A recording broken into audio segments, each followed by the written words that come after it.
लोकसभा निवडणुकीमध्ये महायुतीच्या जागा वाटपाचा तिढा अक्षरशः शेवटच्या क्षणापर्यंत सुरू होता आणि त्यामुळे महायुतीचं काही ठिकाणी नुकसान झालं असं महायुतीतल्या दोन पार्टनर्सचं खास करून मत आहे।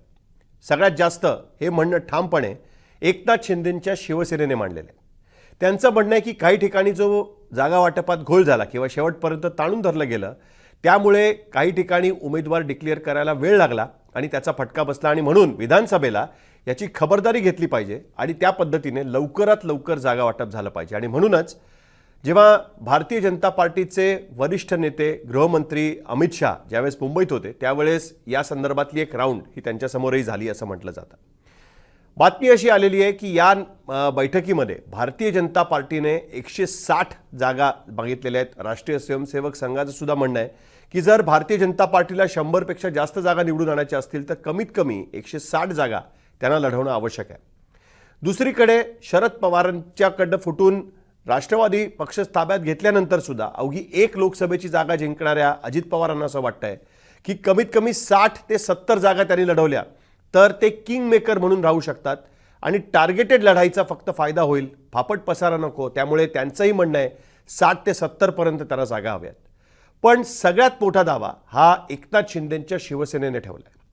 त्यांचं असं म्हणणं आहे की लोकसभा निवडणुकीमुळे हे सिद्ध झालंय की एकनाथ शिंदेंची शिवसेना यांचा स्ट्राईक रेट चांगला आहे आणि मराठी आणि हिंदुत्ववादी मतं ही आमच्याकडे वळत आहेत। त्यामुळे एकनाथ शिंदेंच्या शिवसेनेचा दावा आहे की 100 किंवा 100 पेक्षा काही जास्तच जागा या त्यादा विधानसभेसाठी सोडल्या पाहिजेत आणि या संदर्भामध्ये त्यांनी अमित शहांच्या समोर एक प्रेझेंटेशन केल्याचं सांगितलं जातं। हे प्रेझेंटेशन काय आहे आणि एकनाथ शिंदेंचा 100हून जास्त जागांवर दावा सुद्धा काय सांगतो याबद्दल मी या व्हिडिओमध्ये तुम्हाला सांगणार आहे। नमस्कार, मी साहिल जोशी, मुंबई तकमध्ये आपलं स्वागत आहे।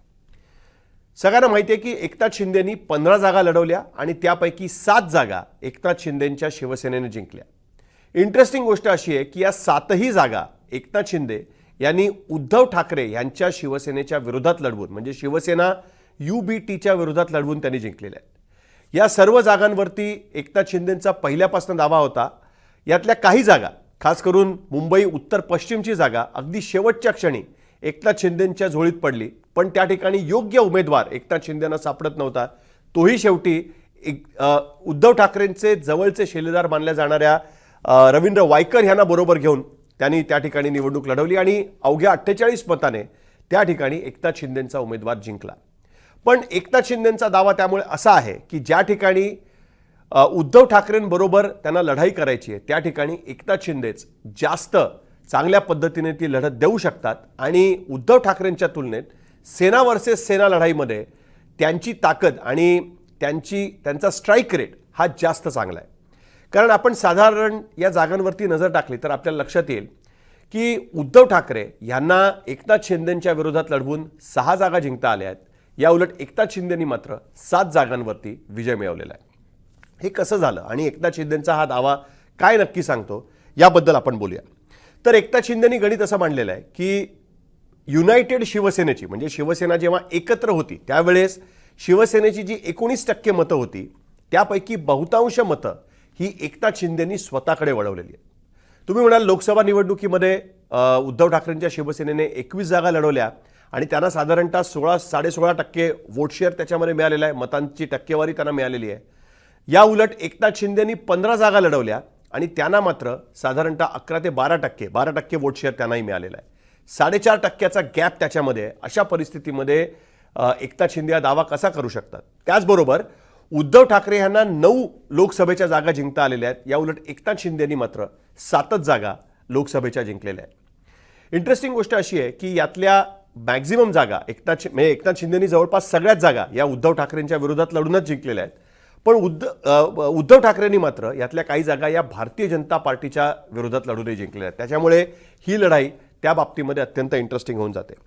आता उद्धव ठाकरेंच्या विरोधाच्या म्हणजे त्यांची मतांची टक्केवारी जास्त असून सुद्धा एकनाथ शिंदे असा दावा का करतायत? त्यांचा दावा असा आहे की शिवसेनेची एकत्रित जो काही वोट शेअर होता 19%चा त्यापैकी ऑलमोस्ट 14% वोट शेअर हा एकनाथ शिंदेंनी स्वतःकडे वळवलेला आहे आणि त्या संदर्भामध्ये त्यांनी एक गणित हे भारतीय जनता पार्टीच्या नेत्यांच्या समोर मांडलेलं आहे।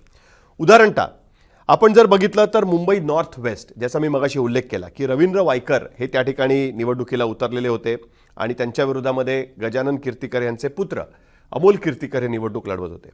गणित असं आहे त्याच्यामध्ये की गजानन कीर्तीकर यांनी 2019 मध्ये ज्यावेळेस निवडणूक लढवली होती तेव्हा त्यांना 5,70,063 मतं पडलेली होती. या उलट संजय निरुपम जे आता एकनाथ शिंदेबरोबर आहेत त्यांना काँग्रेस NCPच्या तर्फे निवडणुकीत ते उतरले होते आणि 3,09,000 मतं ही त्यांना पडलेली होती. तेच आता आपण यावेळच्या निवडणुकीत बघूया की कोणाला किती मतं पडली आहेत. तर आपल्या लक्षात येईल 48 मतांचा फरक आहे. रवींद्र वायकर यांना 4,52,644 मतं, तर अमोल कीर्तीकर शिवसेना UBT काँग्रेस आणि राष्ट्रवादी काँग्रेस यांचे उमेदवार त्यांना 4,52,596 मतं पडलेली आहेत. एकनाथ शिंदेंचं गणित असं आहे त्याच्यामध्ये की गेल्या वेळच्या तुलनेमध्ये म्हणजे गजानन कीर्तीकर यांना शिवसेना भाजप एकत्रित शिवसेना आणि भारतीय जनता पार्टीचे युनायटेड उमेदवार म्हणून पडलेली 5,70,000 मतं, त्या तुलनेमध्ये यावेळेस जी मतं पडलेली आहेत रवींद्र वायकर यांना त्याच्यामध्ये 1,18,000 मतांचा फरक आहे. याचा अर्थ ओरिजिनल शिवसेनेची मतं ही 1,18,000 ही कमी झाली आहेत की काय असं आपण म्हणू शकतो.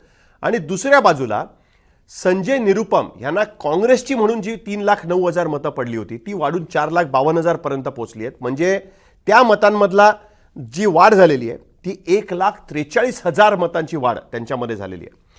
त्यांचं म्हणणं आहे की ह्याचा अर्थ असा की काँग्रेसची मतं तशीच्या तशी ही मोठ्या प्रमाणामध्ये अमोल कीर्तीकर यांना ट्रान्सफर झाली आहेत आणि जी वरची 1,43,000 मतं आहेत त्या मतांमध्ये जे आपण जर जी मतं मिळालेली आहेत त्यापैकी 1,18,000च्या आसपासचीच मतं ही शिवसेनेची ओरिजिनल शिवसेनेची आहेत. म्हणजे बहुतांश मतं ही भारतीय जनता पार्टीच्या पाठिंबा असून सुद्धा एकनाथ शिंदेंनी स्वतःकडे राखून ठेवलेली आहेत. भाजपची जवळपास 3 लाख मतं त्यांना ट्रान्सफर झालीच, पण ओव्हरऑल जी 2,70,000 मतं शिवसेनेची होती त्यापैकी बहुतांश मतं ही रवींद्र वायकर यांनी स्वतःकडे मिळवलेली आहेत.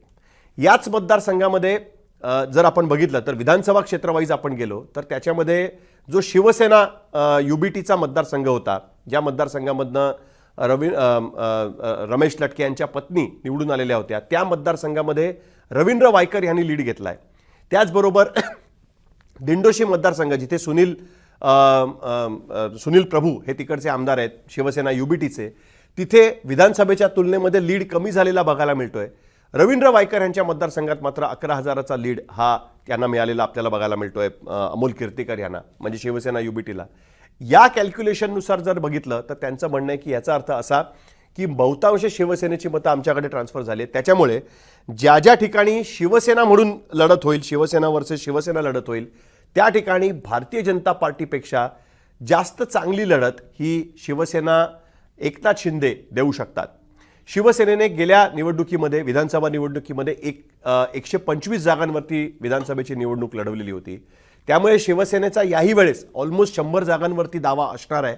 अशा परिस्थितीत तेवढ्या जागा जर एकनाथ शिंदेंच्या शिवसेनेला मिळाल्या तर त्यांच्या निवडून येण्याची शक्यता जास्त असेल.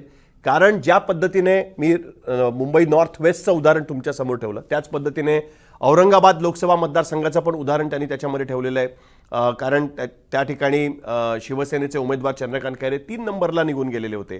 त्याच पद्धतीने त्यांनी बुलढाण्याचं पण उदाहरण त्या ठिकाणी ठेवायचा प्रयत्न केला आहे की तिथेही प्रतापराव जाधव उभे असताना त्यांच्याकडे कशी मोठ्या प्रमाणात मतं ट्रान्सफर झालेली आहेत. आणि ऑफकोर्स ठाणे आणि कल्याणचं उदाहरण सुद्धा त्यांनी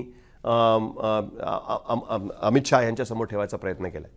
थोडक्यात काय तर ज्या ज्या ठिकाणी उद्धव ठाकरे वर्सेस एकनाथ शिंदे अशी लढाई असेल, एकनाथ शिंदेंचं म्हणणं आहे की त्यांना मिळणारी मतं प्लस भारतीय जनता पार्टीची मतं त्यांना जी 100% ट्रान्सफर होत आहेत त्याचा फायदा त्यांना होईल आणि म्हणून 100 जागांवरती त्यांचा दावा या पद्धतीने दिसून येतोय. अर्थात भारतीय जनता पार्टीला 160 जागा हव्या असतील आणि एकनाथ शिंदेंना 100 जागा हव्या असतील तर अजित पवारांना मिळणाऱ्या जागा फार कमी होतात. अशा परिस्थितीमध्ये अजित पवारांसाठी नक्की कोण ॲडजस्टमेंट करतं, भारतीय जनता पार्टी स्वतःच्या खिशातून का एकनाथ शिंदे स्वतःच्या खिशातून, यावरती लक्ष ठेवणं अत्यंत आवश्यक असणार आहे.